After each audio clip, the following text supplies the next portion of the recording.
Maroon sujet bi ko gën a passionné mooy football loolu la ñuy waxtaanee tey Marcel ak marché transfert yi n'est-ce pas. C'est ça donc temps moom lu ma neex lay dafa mel. Absolument on a l'impression. Voilà donc depuis aljuma on rappelle en tout cas mercato estival bi daal di tàmbali ngir footballeur yi nga xamante ne ñoom ñu ngi France ak Angleterre donc Italie Allemagne ak Espagne ñoom di nar a débuter boobu le mercato le 1er juillet. Prochain mu di nag mercato des 5 grands championnats ñi nar a jeex le 1er septembre prochain mu am yeneen championnat yi nga xamante ne nag ñoom seen mercato dafay tëj un peu plus tard yu mel ni waa Turquie le 8 septembre ou encore le Portugal le 22 septembre et puis le prétexte il est tout trouvé auteur d'une saison marquée notamment par la victoire à la Coupe d'Afrique des Nations 2021 champion d'Afrique yi ku ci nekk nag nar a connaître ay destin yu wuute à l'issue de ce marché des transferts soxna Naata. Alors, champion d'Afrique Sénégal et comme on dit à tout seigneur tout honneur on commence par ki waral coow li muy Sadio Mané. C'est ça par notre ñanco national l'attaquant vedette du Sénégal Sadio Mané nga xamante ne dañ ko annoncé avec insistance partant de Liverpool ndax situation foofu ci Reds yi nga xamante ne c'est loin de faire l'unanimité moom nag mu ngi yegsi chez les Reds en 2016 nekk un élément désormais incontournable du dispositif de Jürgen Klopp 318 matchs joués 140 buts marqués et 49 passes décisives donc gannaaw li nga xamante ni controverse la ci lu jëm ci wàllu salaire am staru Lions yi moom dafa daal di gis ne nag concurrence bi dafa gën a yokk ci équipe bi ndax colombien bi di Luis Diaz moom dafay daal di yegsi au poste d'offensif gauche mu koy obligé rek mu squatter le poste d'avant-centre moom Sadio Mané et voilà que l'on annonce que Liverpool serait tout proche de signer Darwin Núñez joueur de 23 ans buteur uruguayen de Benfica c'est d'ailleurs officiel depuis ce matin donc 3 à 4 clubs reviennent souvent lorsqu'il s'agit ñuy évoquer prochaine destination ou Sadio Mané mu di Bayern Munich le Paris Saint-Germain le Real Madrid ou encore le FC Barcelone Bayern Munich nag moom dafa mel ni moom moo gën a nekk en position favorable ngir mën a enrôler notre numéro 10 de l'équipe nationale bu ñu sukkandikoo sax ci journaliste allemand Sky Sport bi di Florian Plettenberg Sadio Mané jot na sax am jongante au téléphone ak ki nga xamante ni moom mooy Julian Nagelsmann mu di coach u Bayern de Munich moom daal dafa lu ko impressionné mooy humilité a-t-on besoin de le rappeler et la classe de Sadio Mané ndaxte moom dafa wax ni rek moom amul benn préférence poste bi muy nar a évoluer ci secteur offensif bu Bayern Munich bi si jamais bien sûr le contrat venait à être signé et donc à 30 ans l'enfant de Bambali serait en quête d'un de ses derniers gros contrats na dem Real Madrid ñu toog xaar tuuti alors ginnaaw doomu Bambali bi Marcel ñu taxaw tuuti ci suñu capitaine. C'est ça notre capitaine à jamais le premier Sénégalais à avoir soulevé une Coupe d'Afrique des Nations donc Kalidou Koulibaly moom nag depuis quelques années et presque à chaque mercato dañuy naan ko Koulibaly dañ koy en tout cas dafay nar a jóge Napoli dem ci beneen club donc un club italien donc Napoli bi mu rejoindre depuis 2014 en provenance de Genk en Belgique et ñu considéré ko comme l'un des meilleurs défenseurs du monde loolu waral sax ka moom suscité incompréhension moom Kalidou Koulibaly ndaxte ñu bëri dañu jàpp ne rek selon son standing moom dafa war a évoluer benn club bu gën a mag bi nga xamante ne moom mooy le Napoli alors que donc contrat capitaine des Lions bi moom mu ngi jeex en 2023 ñu gis ne Paris Saint-Germain Juventus AS Roma ou encore même Chelsea ñoom dañu intéressé wu ci international sénégalais bi et au moment où l'on annonçait que Chelsea ak Paris Saint-Germain étaient en pole position ñu daal di apprendre ne rek que président napolitain bi di Aurelio de Laurentiis daal di envisager encore a-t-on envie de dire de bloquer le départ du rock sénégalais comme il l'a fait les années précédentes et puis ñuy fàttali que ce rock a cependant une préférence si départ il y a eh bien il s'agit ça va plaire à Cheikh Tidiane Diaw du FC Barcelone mais qui est toutefois confronté à une situation financière qui n'est pas vraiment joyeuse actuellement. tudd nañ PSG ci ñaari joueurs yëpp waaye dafa mel ni bëggatuñ leen fa. Ils sont sur tous les fronts les Parisiens donc dafa am effectivement ñaar ci suñu gaynde yi fa nekk a-t-on besoin également de le rappeler Idrissa Gana Gueye ak Abdou Diallo ñoom ñëpp 2019 lañ daal di yegsi ci club de la capitale française bi ku ci nekk nag daal di traverser ay situations différentes au sein de ce club waaye ñu gis na ne seen destin c'est finalement peut-être commun bu ñu ñoom ñaar nag ku ci nekk gagné nga ñaari titres de champion de France nekkoon fi finaliste malheureux édition 2020 Ligue des champions perdu contre le Bayern Munich sur le plan individuel ñu gis na ne performance yi bokkul ci ñaari sénégalais yooyu parti pour être titulaire indiscutable au début on le rappelle Gana Gueye n'a jamais su s'imposer ci milieu de terrain Paris Saint-Germain dans la durée en tout cas. Conséquence, il a été de plus en plus écarté dans l'effectif notamment de Mauricio Pochettino. Au total 111 matchs, 7 buts inscrits, 5 passes décisives pour ki nga xamante ni moom mooy Idrissa Gana Gueye. Ku mel ni Abdou Diallo moom souvent il a été utilisé surtout sur le côté gauche de la défense waaye ñu gis na ne concurrence bi dafa daal di mujjee rude dans en tout cas dans ce secteur ndax kii di Nuno Mendes yi nga xamante ni il a d'ailleurs signé un contrat définitif avec le PSG et Juan Bernat de retour d'une longue blessure ñoom dañu daal di ñëwaat en forme ci boobu les côtés gauche et puis ñu gis na ne ci axe central beneen possibilité pour mu football fa eh bien c'est occupé par Kimpembe et Sergio Ramos ñoom ñaar ñooy épaulé kii di Marquinhos le capitaine du club. Au total donc Abdou Diallo daal di disputé 75 matchs pour 4 passes décisives et ñuy fàttali que la direction parisienne actuellement dafa nekk en plein réaménagement loolu waral daal ñaari internationaux sénégalais dañ leen daal di def sur la liste de départ cet été ñuy jàpp ne conseiller sportif bu bees bu PSG bi di Luis Campos moom intention recruter ñetti milieu de terrain yu bees la bëgg et un défenseur central on parle même de Skriniar de l'Inter donc moom fu mu nekk nii c'est en bonne voie pour rejoindre le Paris Saint-Germain et pour Ghana un retour en Angleterre donc est annoncé du côté de Tottenham et même Newcastle ñuy fàttali que Newcastle defoon na fi benn offre il y a quelques mois mais rejeté par l'international sénégalais et puis l'hiver dernier ñuy fàttali que le nom d'Abdou Diallo delsi na avec insistance aussi du côté du Milan AC waaye c'est moins le cas cet été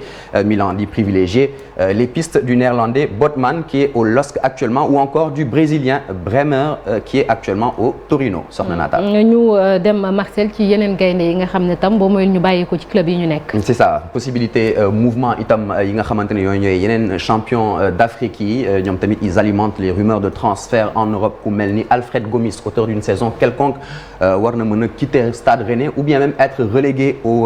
rang de doublure dans les cages du Stade Rennais sa place de numéro 1 daal fu mu nekk nii demetul noonu elle est même menacée par Steve Mandanda de l'Olympique de Marseille ou encore par le Suisse Yann Sommer di évoluer actuellement en Allemagne au Borussia Mönchengladbach Nampalys Mendy moom dañu gis na ne moom il a été habitué désormais à jouer titulaire à Leicester depuis ba mu gagné Coupe d'Afrique des Nations ak Sénégal waaye taxul loolu waral mu bëgg daal changer club fu mu nekk nii Galatasaray était entré en contact avec lui yàggul c'était l'an dernier mais sans suite on attend de voir ce que ce dossier va donner Fodé Ballo-Touré moom nekk fii doublure Théo Hernandez ci Milan AC l'ancien de Monaco ñu daal di koy relégué au rang de troisième latéral des Rossoneri derrière le droitier Alessandro Florenzi donc auteur d'une saison quand même très peu convaincante qui dit Ballo-Touré moom war na mën a jóge ca champion d'Italie di Milan AC ci saison en tout cas ci mercato bi daal di tàmbali Bamba Dieng moom nga xamante ne Olympique de Marseille dafay wut rek ni muy def ba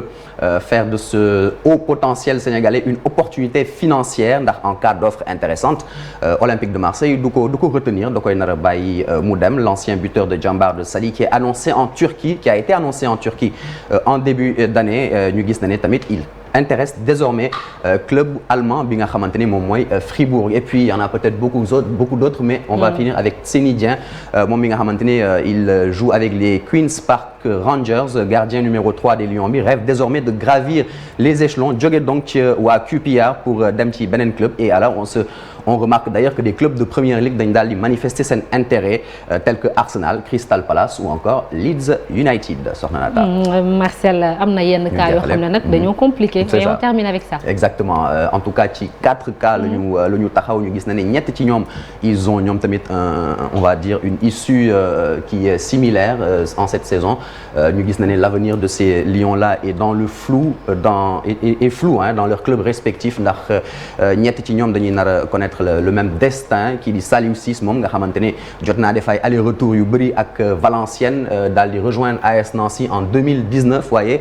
club lorrain boobu noonu dañ ko daal di relégué en 3e division loolu waral nag mu war a orienté wu rapidement vers un nouveau club mais à 32 ans l'ancien de Djambar qui a été quand même auteur d'une excellente Coupe d'Afrique des Nations ne croule pas sous les propositions pour l'instant en tout cas Ismaïla Sarr tamit moom nga xamante ne dañ daal di yàgg annoncé ne dafay jógee fële ca Watford pour dem sax ca Liverpool Saint-Louisien bi tey Koulibaly fu mu nekk nii il a très peu de chance pour rejoindre les Reds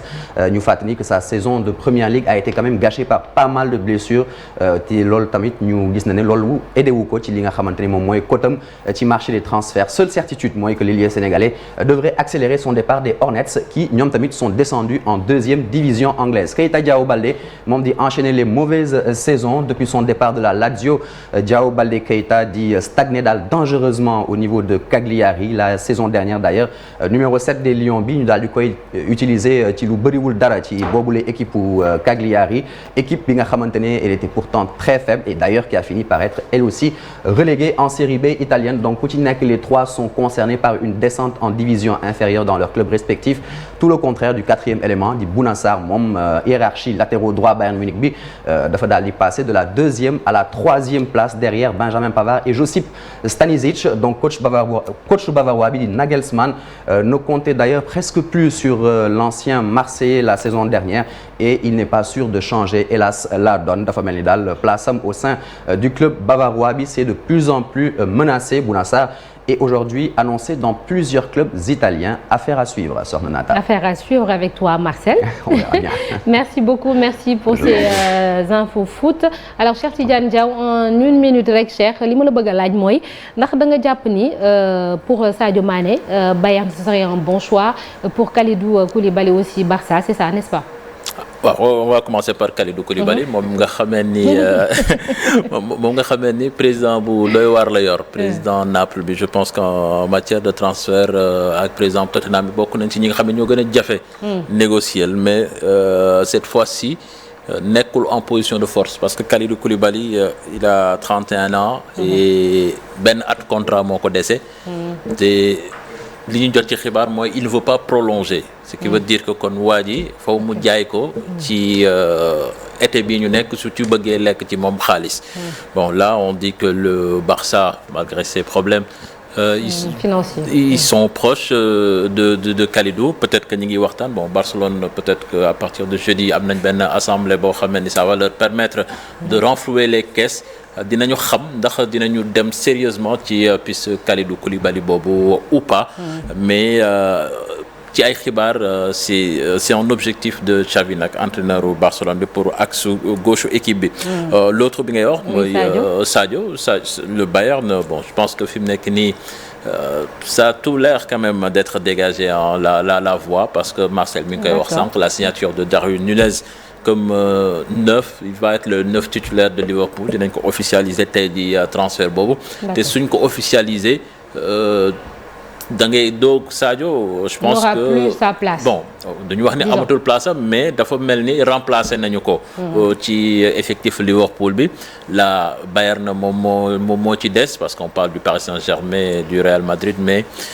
c'est pas aussi pressant que du côté des Allemands te Allemagne nag fi mu nekk nii da ngay joxe ay offre njëkkoon nañu joxe benn ñu dàq ko ni leen c'est très insuffisant ci ay xibaar ñi ngi doon wax tey jii dinañu yónneewaat beneen offre ñoom tamit dañoo jàpp ni Sadio benn at la dese benn atu contrat moom moo tax ñuy fay lu ndaw mais un joueur comme Sadio Mané aussi pour l'avoir il va falloir payer le prix fort. Merci beaucoup Cheikh Tidiane Diaw comme l'a dit Marcel affaire à suivre léegi dañuy jàll ci de quoi est-il le nom.